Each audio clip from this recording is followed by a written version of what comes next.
Joining us on the line tonight is coming back to the two-man power trip for a good old fourth appearance here with us. So that's four is a very good number, but he's a WWE Hall of Famer. He's the greatest play-by-play announcer of all time. He is the one and only good old JR, Jim Ross. JR, welcome back to the two-man power trip. I appreciate you guys having me on. I couldn't turn it down. So for the money you guys pay to have me come on your show, I couldn't say no, brother. Hey, money. You pay your guests probably the same thing I pay mine. Nothing. And sometimes that's a little bit out of our price range, if you know what I mean. That's the price to pay. But JR, it's so good to have you back on the show again. And this time we have you back for a big reason. The WrestleMania weekend festivities already getting into full swing. And you'll be joining us on April 7th at Markout at the Meadowlands Hotel. But in addition to that, you've got the big Slobber Knocker sessions on April 6th. And we're going to get all into that today. So, I mean, this is becoming like a really huge time of the year for wrestling. There's so many things going on, but are you looking forward to WrestleMania weekend? Oh, absolutely. You know, it's an opportunity to see a lot of old friends, see a lot of fans that I've grown to know over the years. So many loyal fans. It's a great thing about pro wrestling is the fans are, we're loyal people, and I think that bodes well for a lot of things. So I enjoy it. I will tell you, it's getting more challenging to find a spot to sell your wares, so to speak. You guys have created doing your thing on Sunday morning, which I think is great. A good idea. I'm looking forward to that. I think I'm going to move my starting time on my show on Saturday to a 10:30 a.m. meet and greet, VIP meet and greet, and a high noon show on Saturday. Started a little earlier. That gets me out a lot of the other stuff going on. I know Bruce and Conrad got a show about 2 blocks from us. An hour later, the Busted Open guys got their anniversary show, I think about 2 o'clock. It just, everything got real congested, shall I say, which I guess fits New York traffic. Congestion is the way of life there.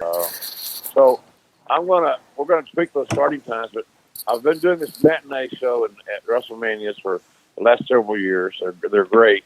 And then we're going to do a show on, I did this the first time I did this was in Dallas at the House of Blues. After the Monday Night Raw, I did a show, and it was amazing. It was a great atmosphere because they've been drinking all day. They just got out of Raw. They walked over to our building. And that's what we're hoping on Monday night after Raw is that they'll come see Bruce and Conrad and myself the first time ever do the show. And it should be a great Q&A because can you imagine all the great things that they've been able to experience, they meaning the fans, before many of them go home on Tuesday. So I look forward to it. I guess it's a hell of an evasive answer. I look forward to it, but it's not as easy to navigate as it was when we started doing these things. Right. Yeah. Oh my gosh. These things evolve every year. And it seems like there's more added to the schedule. And it seems like there's more people coming out and getting creative. Like you said with us, like we're trying to be creative and doing something different. Obviously, it's kind of on our home turf. And we're sticking to the New Jersey side for the people that didn't want to trek into to the city because that's sometimes a hassle. But we also know there's going to be a lot of foot traffic and a lot of cars headed towards MetLife Stadium.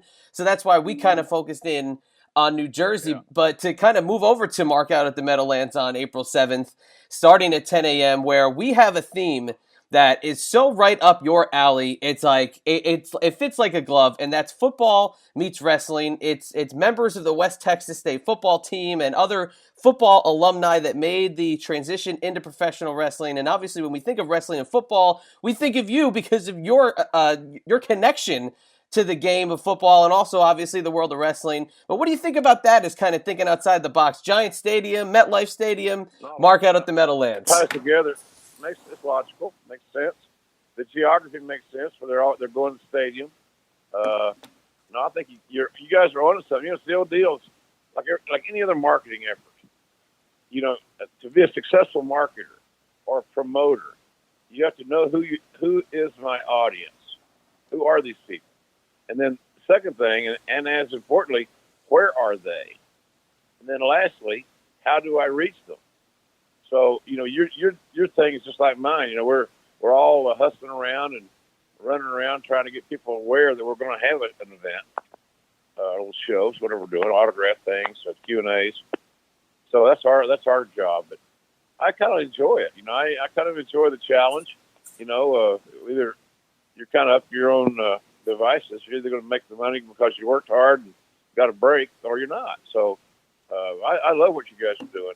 And that West Texas State lineage is amazing. All those guys that came out of there. That's what happens. That's what happens when you have a smaller college in the hometown of the headquarters of the wrestling territory. You just see a lot of guys that migrated into the territory system because they had a home office and they were local, and you could communicate with them. It wasn't so big and impersonal that you couldn't talk to them. So all those cats came out of Dory Funk Sr.'s lineage. His wrestling tree is pretty damn amazing when you think about it.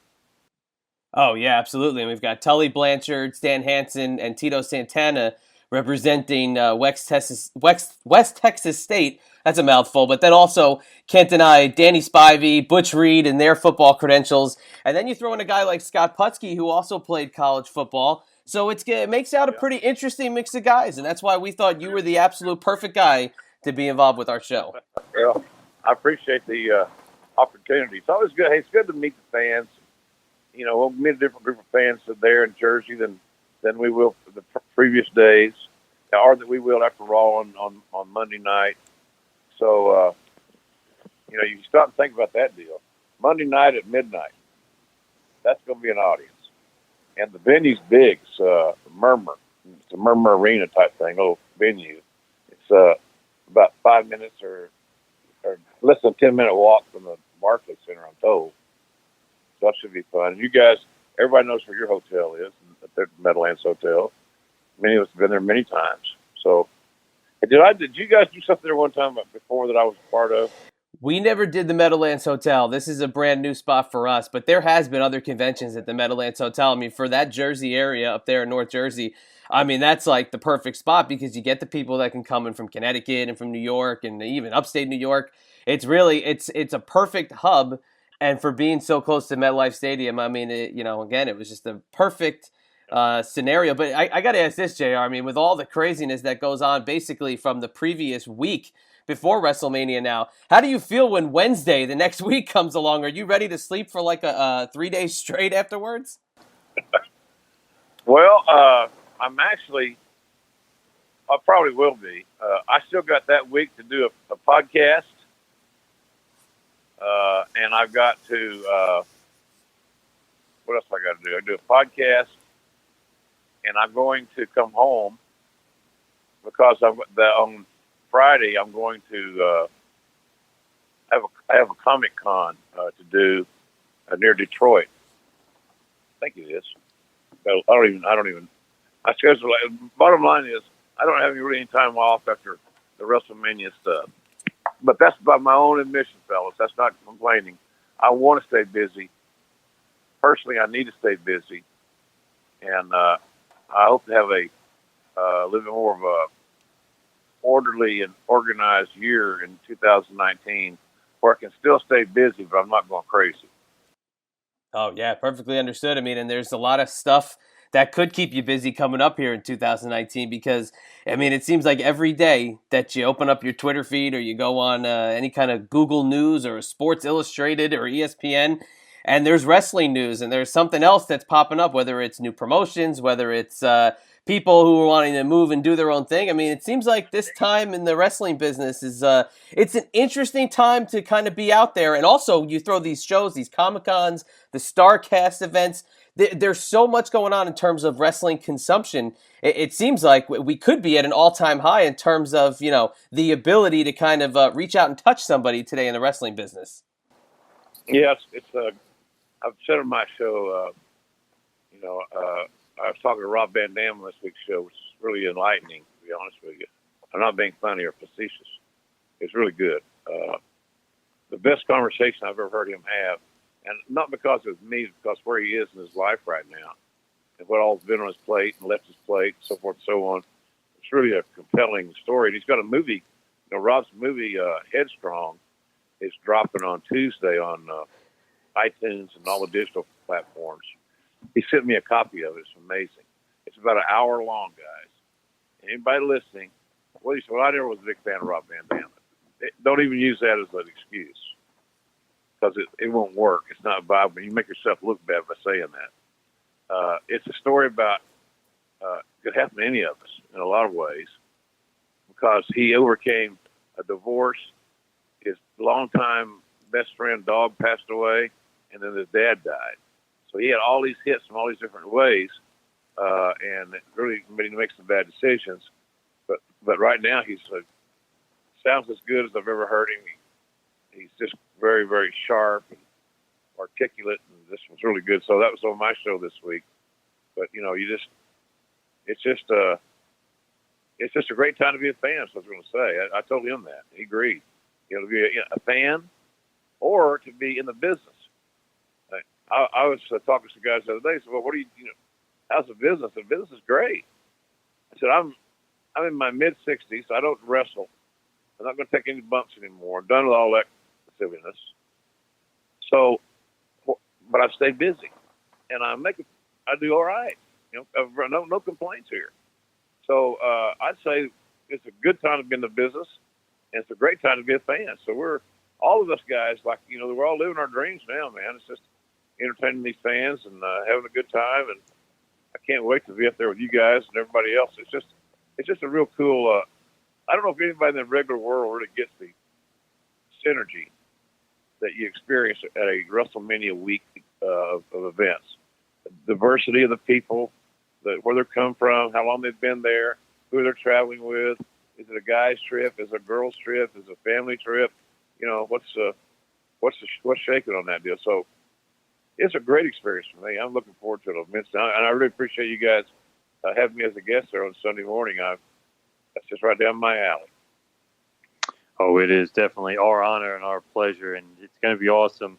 And, you're talking about the Ross Report, obviously, podcast on Podcast One, iTunes, wherever your podcasts are available. Got RVD this week, but I always feel like I'm on Westwood.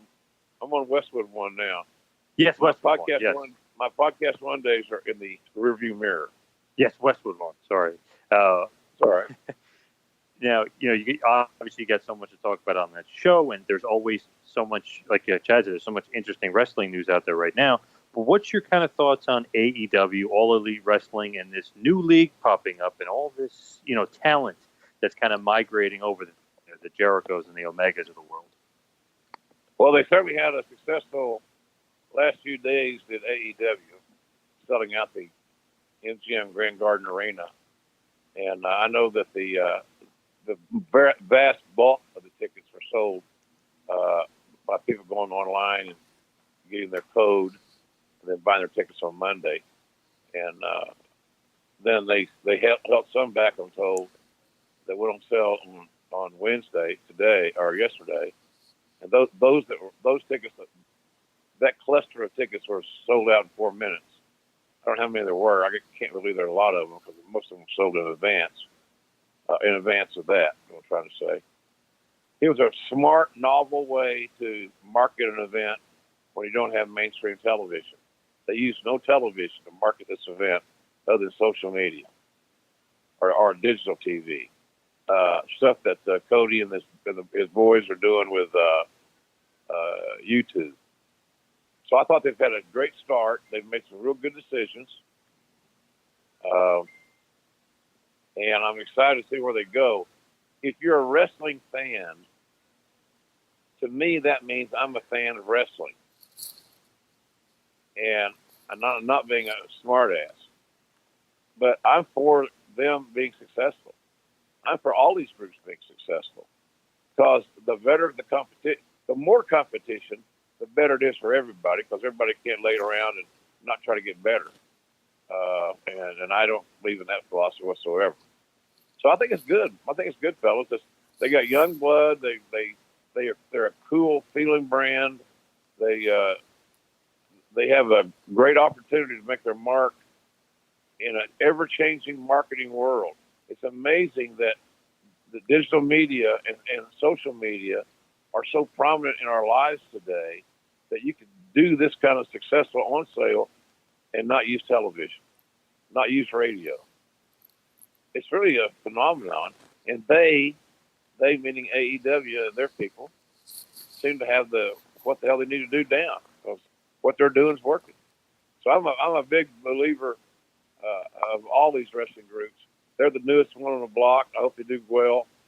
They got some interesting talents. They're trying to build a nice roster. We'll see. They're going to do a TV show that in May. They'll do I guess that'll be a pay-per-view in May out there in Vegas. I'm going to be out there doing with Conrad doing some work at the podcast thing at the Starcast.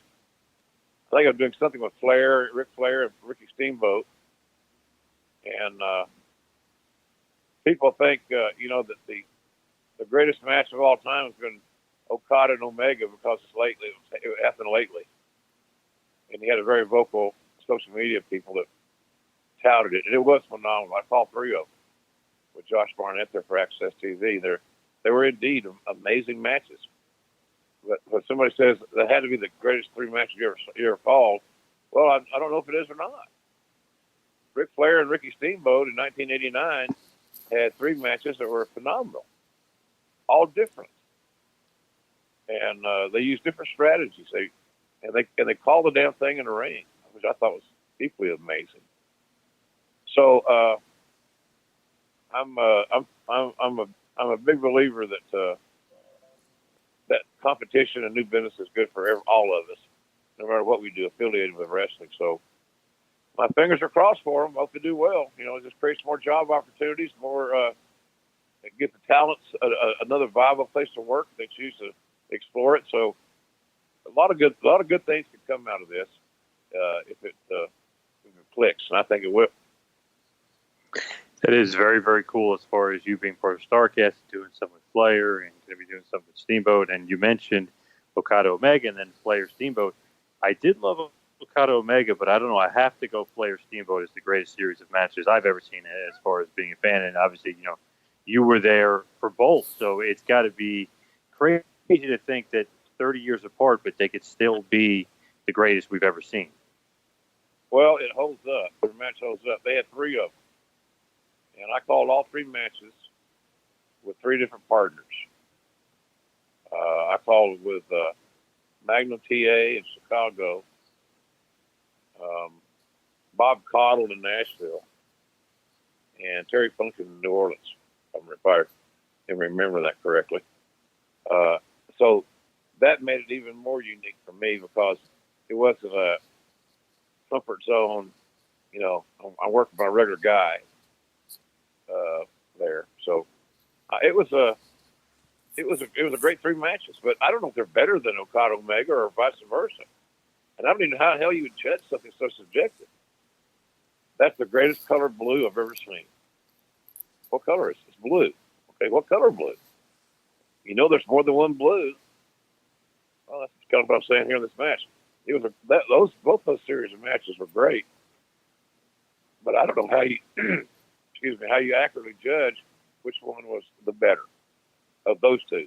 And somebody could write in here and say, well, how about this match or this match? How about Brett and Austin? You call that in WrestleMania 13? Yeah, it was awesome. How about Rock and Hogan? You call that at WrestleMania 18? Damn, I sure did. And it was amazing. But how do you determine when you say the greatest match you ever saw, what makes it the greatest? And I don't have the vocabulary or the intelligence to tell you my one and only favorite match. It's easy to say the most memorable match I called, which is Foley and Undertaker in the Hell in a Cell thing, because I get asked about it all the time. All the time. It's amazing. That 11 match is never going to go away. It seems like it's got its own heartbeat. But nonetheless, it's fun doing these things. I love being around the fans. I can only imagine they're there to see us. When I was a non-wrestling person and a young fan, if I had the money or the ability, or they had these events, my little rotund ass would have been at all of them. I would have loved that. I'd have got there somehow, some way. No matter what happened, I would have got there. So it's good for all of us. I think we're doing good things for the fans, and hope they'll appreciate it. Come out and see you guys, your show on Sunday morning, and they say hello to me and all the guys. And you got a good crew of guys there on Sunday too. Good fan-friendly talents, and all of them aren't, as you guys know. All of them aren't, by the way. The guys you mentioned are really good. Was Terry Funk not able to travel? He's always touch and go as far as travel. It's weird. Sometimes he says yes, and then sometimes he says no, and sometimes he kind of puts you in a holding pattern and says he's not sure. I know he hasn't been feeling that great lately, so I'm not sure if he's able to travel. And unfortunately, I guess Dory Funk wasn't able to do much traveling, although not 100% sure all the particulars on those two guys. Yeah. Well, Terry hadn't been feeling great, so he's not no spring chicken. But nonetheless, it's always great. I'm asking this of you selfishly because I love seeing him, and he's always lights up the room. That's just him. He has it, and whatever it is, Terry Funk has it, and he ain't going to give it away, and you can't manufacture it. So it'll be a fun deal. So it's all going to be all good. It should be a great weekend. The card will be loaded.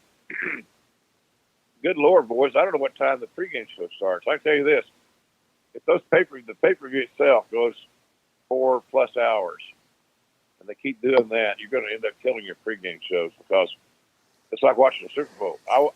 I purposely did not watch the pregame shows because it's repetitive. I watched the game, but man, that's a long day. Can you imagine taking a kid? How many bathroom breaks is that between like 4 o'clock in the afternoon to 11? And if you look at it, Mania sometimes goes to midnight. So sometimes it's like a 7 or 8 hour show, it seems like lately. Oh, I know. Crazy. Too late. I understand the theory you want to give fans all this amazing experience that come from all over the world. But I don't know that amazing experience is relatable to fatigue.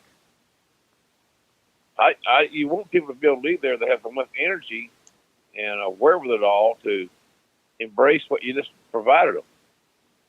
And I don't know that sometimes in those long days that nights more specifically that how that all works out. So I hope they shorten the time up a little bit. But my point I was going to make is that there will be plenty of cars heading toward the stadium to see WrestleMania early in the day because a lot of people just want to get there and park, get settled in, and then tough it out. At least tough it out and watch the pregame show. The only thing you hope there is it's not going to be cool weather.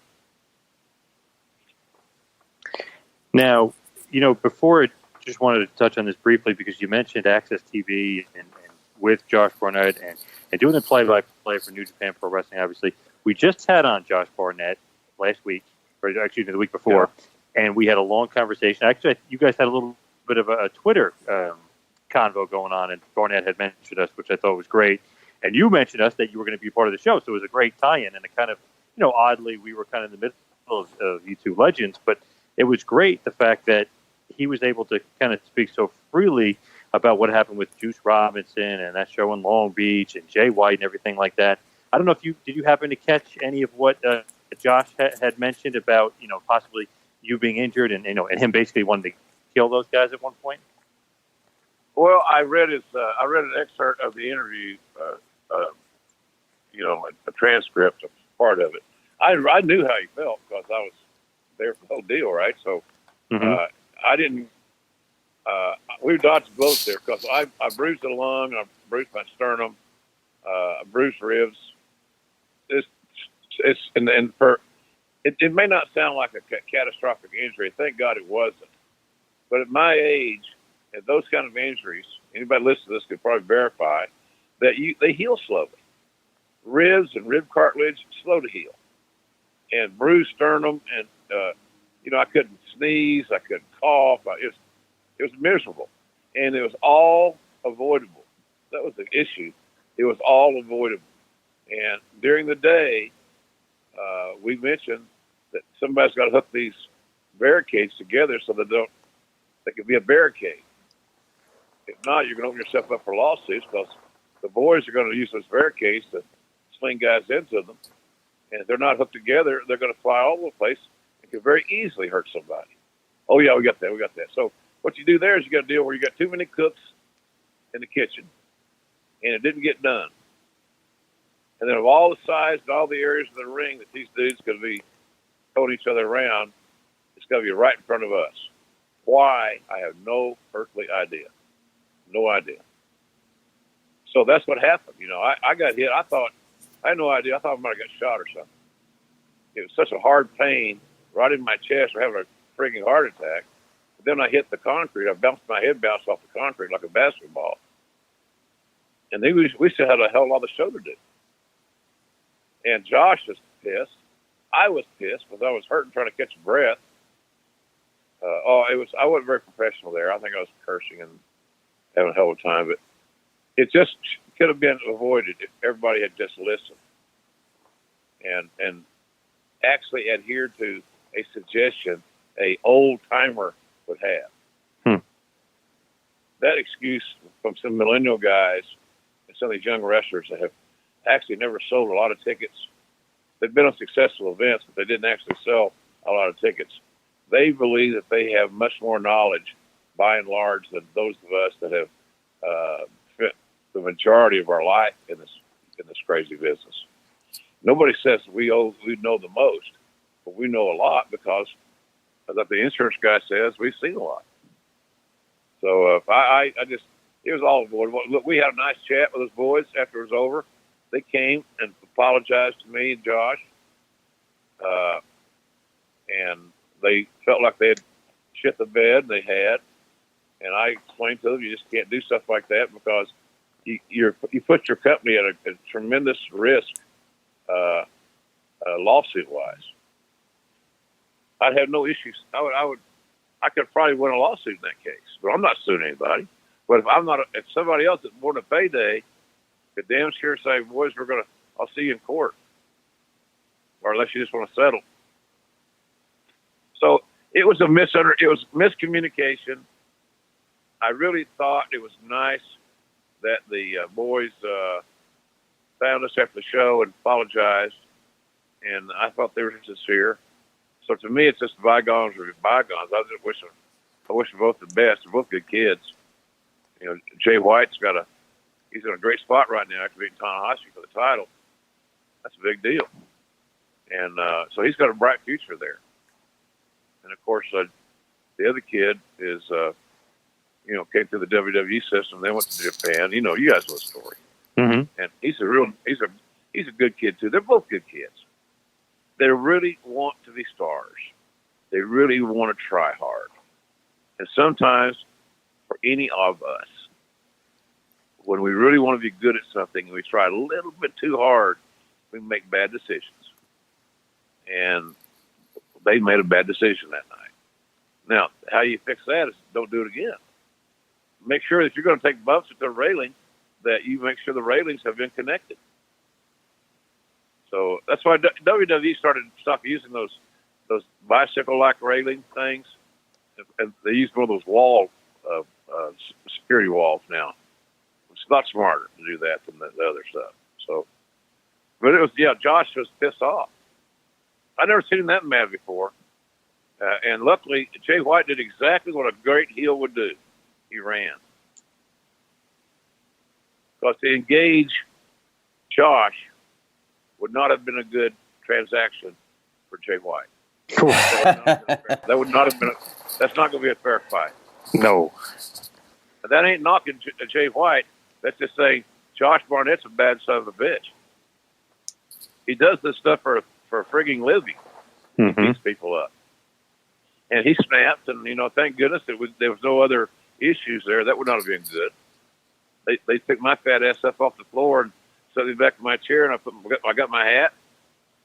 And important to find my hat. I got that back on, got my headset on, and off we went. So That's how it works. That's the unpredictable wrestling business. But I know so many people thought it was an angle. We're going to, I read some guys who've been in the newsletter business for a long time, thinking, "Well, that was a really neat angle. Nobody knew it was going to happen." No shit. It wasn't an angle, you idiot. Everything in life's on an angle or a conspiracy. Jesus. So anyway, it's all good, boys. It was a good. I had a great time with New Japan. I love the brand. I love what they do, and if given the opportunity to travel to Japan at selected times in 2019, I would love to have that opportunity. I like the culture there, the country there, and it's different. It's a new experience, and you get great quality wrestling night in and night out, and that's kind of what I love. And that was the only thing that would interest me getting back on regular commentary, is if it were going to be athletically based physical wrestling and not the 10th grade drama class trying to pull off a skit. Hey, let's pause for 1 second and remind you that today's episode is brought to you by our brand new sponsor, Eat Your Coffee. Eat Your Coffee is a coffee company that was founded by coffee-deprived college students that pioneered a new category in caffeinated natural snacks. The company's first product line, Eat Your Coffee bars, are a date-based snack bar caffeinated with fair trade coffee, which would be comparable to 1 cup, and made with real ingredients so you can feel good with every energizing bite. Eat Your Coffee snack bars are non-GMO, vegan, gluten-free, kosher, 70% organic, and available in 3 delicious flavors, including fudgy mocha latte, salted caramel macchiato, and peanut butter mocha, my personal favorite. Now that is an energizing combination, because they are on a mission to help get people energized with naturally caffeinated snacks made with real, ethically sourced ingredients. So if you want more information, head on over to www.eatyour.coffee, as well as follow them on Instagram, follow them on Facebook, follow them on Pinterest, and follow them on Twitter, and get all the information on how you can energize the moment with Eat Your Coffee bars. Well said, for sure. And, you mentioned kind of not really necessarily millennials all being, not listening and stuff like that. But, you mentioned them maybe not taking some advice from an old timer like you. But think about it. You mentioned all those great matches before, the Foley versus Undertaker, Austin versus Brett, Flair, Steamboat.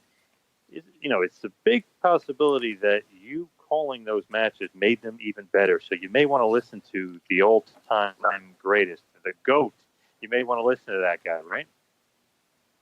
Well, I've had such a charmed life.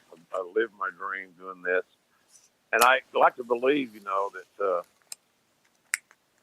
I still got minutes left. I still got time. I think I can still do this job. And I don't want to sound like a typical older guy that's trying to hold on, desperately scratching and clawing for his last bit of relevance. It's just, I've been doing this since the mid-'70s. It's what I was put on earth to do. And so if you give me a match that has some logic surrounding it somewhat, I can make that match better. But that's not bragging. That's just what I've been trained and paid to do for a long, long time. So as a storyteller, that's what we do. We're storytellers, narrators. So I like giving the narrative. And you guys, I've said on your show before, the wrestlers provide the music and the announcers provide the lyrics. But the first thing is the music. If the music sucks, there's no lyric, no poet, no wordsmith on earth that can make that music sound better.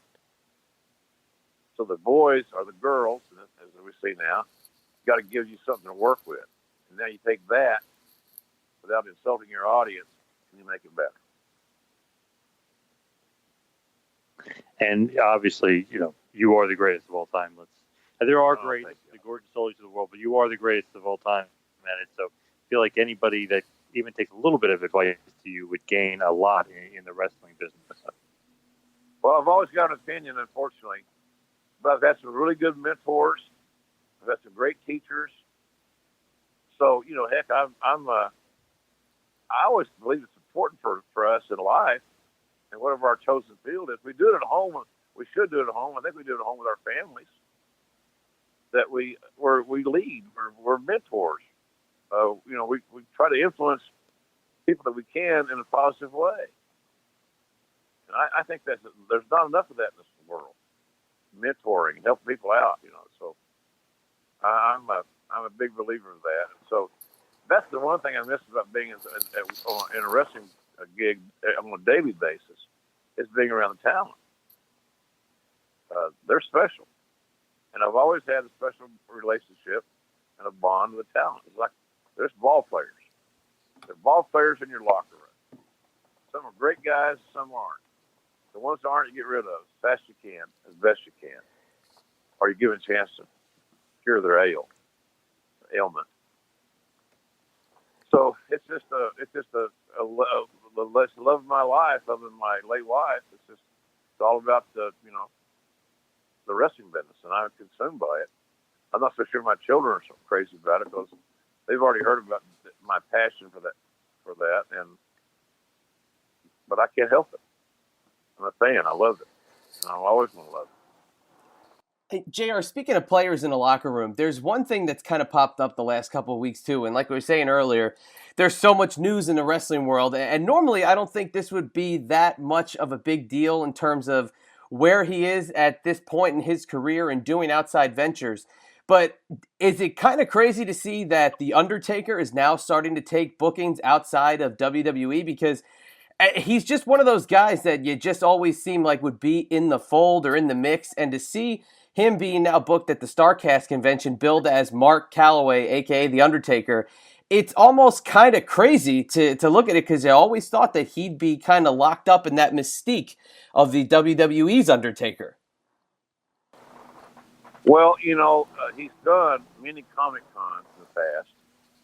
WWE's booked him on some like World of Wheels or some of those type things. He's done those, and I'm sure he'll do more of them. But when you're in his position, you've got young children. He's not on the road, and I'm sure he doesn't want to be on the road all the time. I wouldn't at his age. His obligations, his miles on the car. I'm not surprised about it. To me, it's just a third-party booking. He's still under contract with WWE. I'm sure WWE gave him the blessing to go make a payday. When I was working on, I had a contract with WWE, and I worked at the same time I was working for Access TV. I figured that out. I had a contract with them too, and the WWE had never allowed that, but they changed. They were easing up on some things, because basically it was just a matter of me going and doing the thing I love and keeping my rhythm and making damn good money on the side. And they liked that, and I liked it. So that's what we did the first 2 or 3 years of that Access TV deal. It was all the blessing of WWE and Vince. But, the thing with Taker is not, I don't see it as a sign of anything changing, or he's branching out, he's going to start wrestling. He's not going to wrestle anywhere else, I can tell you that. But I can see him doing appearances and signing his name and taking pictures. And the way they've done it, the Undertaker, Mark Calloway, a.k.a., that's for legal purposes, as far as the WWE being a publicly traded company and the Undertaker IP, the intellectual property for their assets. So, it's just it was kind of news, but I want to work that thing too. And at this moment we speak, I'm under contract. Lawler's working it. He's under contract, WWE. I think Ricky Steamboat might be under contract. One of those Legend deals or something, maybe. I'm not sure about that. So, I can see your point. Good question. I just don't read anything into it. It's just he got an amazing payday. He's doing something over on the UK as well, right? We did not read that. He's doing Yep. The UK for Kenny McIntosh or something. Right, yeah, and he booked that before the StarCast one. And I think it also has to do with a lot that people just kind of want to jump on the train of being on the front end of a good story, like you said earlier. I mean, this is something that in the later half of his career, he's going to be doing the autograph signings and the personal appearances, and WWE has kept him close to the vest and hasn't had him do too much of the 30. He's done, like you said, the World of Wheels and some of the Wizard Worlds, but he's been kept close to the vest. And I think when people saw this, they lost their freaking minds because they automatically think, oh, well, now he's showing up in AEW, not knowing the logistics and the contract terms and the more inside part of it. So I'm glad you were able to kind of shed some light on that. Yeah, it's not. It's nothing. It's not a critical deal. It's not a big. Oh, there's a big story breaking here. This is the tip of the iceberg. I see nothing there in that regard because I know that he's getting, from what I understand, he's getting great offers to go in and sit down and sign his name. And again, like I said, we got to think logically. He's got a wife. He's got young children. He's got a son that's in college. So I just think it's just normal parenting, being a father, being a husband, all that good stuff. And, they're going to take care of him. I did see something on Twitter where he was going somewhere in a private jet. Well, that ain't bad. Don't cry for me, Argentina, because you're riding in a private jet. Come on. So I think it's just a business opportunity, and they're letting him go out and make a payday. My theory is always on this deal, fellas. If I was there today and had any influence and talent, you want your talent to make all the money that they can. All the money that he or she can earn is what you want them to have. And if they have a chance to go do some Wizard World or something along those lines, big Comic Cons, and it works out in the schedule, then you encourage them to go do it. Go make the extra money. And then do something smart with it, like save it. Don't have a good weekend at the Wizard World, go buy yourself another Rolex. Don't do that. Save it. Pay your taxes with it. Oh, taxes, yeah, that thing. So I don't think there's anything to that thing. I really don't. He's a lifer there, boys. He's a lifer there, and as he should be. I was listening to Bubba Dudley and Dave LaGreca on Busted Open today. I think it was today. And they said the Undertaker should go to the Hall of Fame and be the only inductee of the night. I didn't like that at first, and I thought about it a little bit more. I said, that's not a bad idea. That could be an interesting presentation. So, who knows? I don't know. You'd think they're going to start announcing some Hall of Famers pretty soon, as they usually do. And I hadn't heard any names even whispered, so I don't know. But nonetheless, he's due to go in anytime he wants. Oh, he's going to flip the switch when he's ready. It'll be his call. Now, as we start to wind it down and head to the finish line, JR, just got to ask this because I had never actually asked you this before. It just was so interesting to me that people kind of overlook this part of your career, almost because you're so good of an announcer. They almost forget how good you are as a character, how good you are as a promo. And I will never forget this. And every time February 11th comes up, it's stuck in my head, your voice. February 11th, 1994, Vince, you fired my ass. When you cut those great heel promos and do stuff like that, I mean, it's amazing, but people tend to forget, wow, like, JR is a really good heel, or JR can cut a really good promo. Do you remember that as vividly as I do, you cutting that awesome promo on Vince and, fake Razor, fake Diesel and all that? Yeah, I remember certain parts of that. I remember that I thought the creative as having a faux Diesel and Razor was a little weak.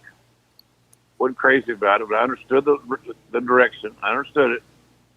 I never thought I was going to get over. But nonetheless, of all those guys that got over, I got over more than they did, which was not intended. And then, of course, we were able to keep Glenn Jacobs around, that I'd hired. And I think, he's one of the best hires we ever had. Bogner didn't make it, unfortunately.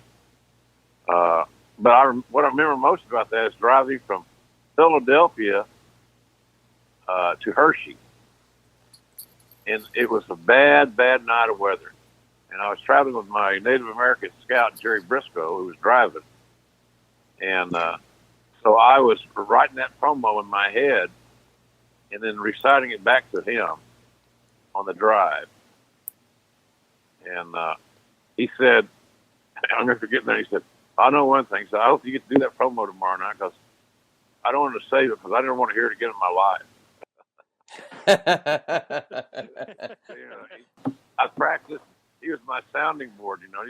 He's okay. Let me up. I got it. You're okay. You'll be fine.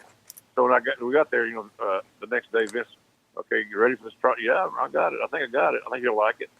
But that's how we did it. It wasn't a writer thing, but I could not remember the lines, guys. Come on. I'm not a trained thespian. I can't go in and retain this information in a few minutes and then interpret it on a live television audience to the level that it deserves. But I can. You tell me the bullet points that you want to be in this promo. You tell me how long you want it to be, and I'll knock it out of the park for you. I just don't need the writers to give me a script. So we did it, and it seemed like it worked okay, and it gave my character a little bit more, I don't know, range maybe. But I never liked doing those in-rings. I never liked being a character. I wasn't about being a heel or a babyface. I didn't want to be either one. I wanted to be the narrator. That's all. Of course, over the years, I got brought into some situations. It generally helped the heels get more heat. My one-loss record wasn't so great, but I sure hell put some good guys over. So good, and you were so good at putting guys over, not only as a commentator, but I just remember those sit-down interviews that you had. I mean, man, we knew Foley was great, and we knew he could do this, but when you do that interview with him and really bring out something in him, it's crazy. Even Triple H, when he did those with him, and Steve Austin, something about you knew how to bring this stuff out of these guys. It's just kind of that innate ability that you had. I mean, when you're kind of going through that and doing the motion, do you kind of know, consciously or maybe subconsciously, all right, I'm going to bring this out of Foley tonight, or I want to, make sure Triple H knows he's the game, things like that? Well, you always start with an outline. You got to have a roadmap, which includes the destination. You got to have that, and a lot of it is done ad lib on the follow up questions. The reactions and the follow up questions is where the money lies. But you can't ask the follow-up question until you hear the original answer. And how did it feel? How did it sound? How was it set? How was his timing? So what could he do with what he just gave you? So basically, I just got into an interview guy mode. I was curious. I was looking for information, and then I knew that our TV crew, that WWE's TV crew, best in the world, quite frankly, and they would edit it, clean it up, tighten it up, make us look good as we possibly could. So it was a natural thing. I was very lucky that I was born to be a decent communicator. But the main thing I was the luckiest at being a wrestling fan. You put those two things together and put preparation, a little bit of luck, you can't hardly fail. And that's how I looked at it. And I was overcoming, being a fat Southern guy with a Bell's palsy and an Okie accent. I got all that too. I understood what was awaiting me. It wasn't going to be no easy trek up the hill, but it sure as hell was attainable if you didn't stop your decline. So that's how I looked at that thing, guys. Those guys, look, give credit where credit's due. Foley's a bright guy. He felt that character, and I did too because I had to stuck my neck out to get him hired. But I really, he's a smart guy. And then you got Triple H, who I gave him the nickname Walk in the Ring one night, the Cerebral Assassin, because it just seemed like it fit, and it was perfect for him. They tied in his brain and his brawn. Cerebral Assassin. So those guys carried the mail much more than I did. I just had to stay out of their way, facilitate them, and nudge them to go to this one spot that we knew we were going to travel to. We all used the same GPA. So it's just a matter of listening and then building on the story. Listening's a key word there, listening to each other. When you think about you and your career, you think about, like you mentioned, being communicative. Your communication skills are great. Your psychology is great. Everything you know about wrestling is great. And your passion, it really comes through, and it's great. And I'm just thinking the Slobber Knocker sessions, and any fan that's kind of thinking, oh, I'm going to be in the city that day, definitely 100% get to that show, because not only have I been there as a fan, last year I got the opportunity to work for you that day when you had Paul Heyman in the city, and it was great to be there as a JR employee as well. So that, I mean, it's unbelievably awesome. The stories you have and the history you have in the business, I mean, it really shines through, and that will be one of the greatest things if you're part of WrestleMania weekend, if you will. As a fan, that is going to be one of the greatest things you can go to is Slobber Knocker sessions. I appreciate it. We're going to have a good time, and it's casual. You're in friendly territory, kind of one of my shows. We all know that we wrestling fans have been bullied, so to speak, for years. It's like being fat shamed. But we've band together and we fought off the naysayers, and we found our own group to navigate to that are more friendly confines. Come to one of our shows is like going to that church of wrestling family, because you're welcome there. There's no bad questions. There's no questions off limits. There's no topics off limits on my Q&A. It's just more of a fan-friendly, honest, oftentimes funny opportunity. So we'll knock her out again, I promise you. And they still got John's picture up on the side of the comedy club and telling him not to come back the next time JR's in town. But JR, not only that, we also have Mark Out at the Meadowlands coming the following day, April 7th, at the Meadowlands Hotel in Secaucus. You can go to matmcon.com for the information on our great event, including in the whole entire JR WrestleMania weekend. And we can't wait to see you there, and we appreciate the time, as always, coming on with us again. And I got to mention this before we let you go, before we get into your plugs. We were actually in the building. You're talking about your one-loss record. We were in the building the night that you pinned Triple H at Madison Square Garden in 2005. So John and I were both there, sitting in the high seats at Madison Square Garden. He never had a chance, did he? Not with Batista in your corner, he didn't. My wife, God bless her, was so angry at me that night because I didn't tell her how the match was going to go. I mean, I don't think she had any. It wasn't about winning or losing, but my blood loss was rather prominent, and he did what he had to do, and I had no issues with that. I would have been very disappointed if it was less. But boy, she was angry at me for not telling her, because she was very scared, and we kind of hit it kind of hard. And I got to imagine my big ass was making my heart beat real fast because I was pumping the blood, boy. I was a mess. But that was an interesting storyline, an interesting angle. Let me tell you, how do you think it feels to be a wrestling fan like me, who stumbles into the main event at Madison Square Garden before a sellout crowd? I believe it was sold out, but best I remember. Oh, it was sold out to the rafters. Yeah, it was really cool. And then I'm in a totally different world. I'm within my world, but in a different part of the world that I'm used to residing in. I'm not used to being in the ring, getting pounded on, or, anything like that. But Hunter was so professional. There's no way that would have been nearly as successful and would have been nearly as viable for the Triple H Batista match, and making Batista this big time baby face, or come to the aid of good old poor helpless JR, who's bleeding like a pig, and then do his damage. No DQ, boom, pulls me over. My arm's over Hunter. 1, 2, 3, I win. But you can't even see. If I had thought those thoughts when I was young in the wrestling business, when I was refereeing for $25 a night, and I had these daydreams of being in the main event match at Madison Square Garden, sold out crowd, blah, blah, blah, people would have thought I was insane. That ain't going to happen. For God's sakes, are you crazy? That ain't going to happen. A lot of guys have been in the business for all their career and can't get to New York and work in the garden. What makes you think you're going to? Well, I didn't think that back then. If I did, it was only casually. But boy, howdy, did I get to live that part of the dream. That was pretty cool. So I'm glad you guys are there, quite frankly. That's a pretty cool deal. And we got to, as the boys would say, we got a hell of a pop when it's over.